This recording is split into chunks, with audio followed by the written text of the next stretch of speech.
ഈ പണക്കാരനായ സിഇഒ ഒരു സയന്റിസ്റ്റിനെ കൊണ്ട് തനിക്കൊരു റോബോട്ട് അസിസ്റ്റന്റിനെ ഉണ്ടാക്കുന്നു.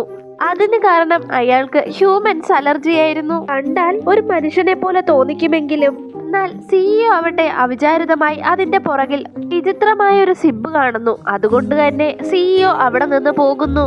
സിഇഒ പോകുന്ന ഉടനെ തന്നെ റോബോട്ട് അക്രമാസക്തയാവുന്നു. ഈ സമയം ഫുഡ് ഓർഡർ ചെയ്ത സയന്റിസ്റ്റിന്റെ അടുത്തേക്ക് ഡെലിവറി ഗേൾ വരുന്നു. അവളെ കണ്ട സയന്റിസ്റ്റ് ആവട്ടെ അന്തം വിടുന്നു. റോബോട്ടിനെ പോലെ തന്നെയാണ് ഈ പെൺകുട്ടിയും ഇരുന്നിരുന്നത്. ഉടനെ തന്നെ സയന്റിസ്റ്റ് അവളെ റോബോട്ടാക്കി നിയമിക്കാമെന്ന് വിചാരിക്കുന്നു. ഇയാൾ ഒരു റോബോട്ടിനെ പോലെ പെരുമാറാൻ അവളെ പഠിപ്പിക്കുന്നു. അങ്ങനെ അവൾ സിഇഒയുടെ മുൻപിൽ ഒരു റോബോട്ടിനെ പോലെ അഭിനയിക്കുന്നു.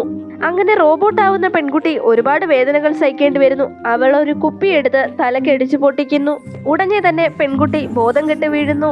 അതൊരു റോബോട്ടാന്ന് വിചാരിച്ചിരിക്കുന്ന സിഇഒ ആവട്ടെ അത് സർക്യൂട്ടിന്റെ എന്തോ പ്രശ്നമാണെന്ന് വിചാരിക്കുന്നു. അപ്രതീക്ഷിതമായി ഒരു തൊഴിലാളി വാതിൽ തുറക്കാൻ നേരം സിഇഒയുടെ മേത്ത് വന്ന് വാതിലിടിക്കുകയും റോബോട്ടായിരുന്ന പെൺകുട്ടിയെ കിസ് ചെയ്യുകയും ചെയ്യുന്നു.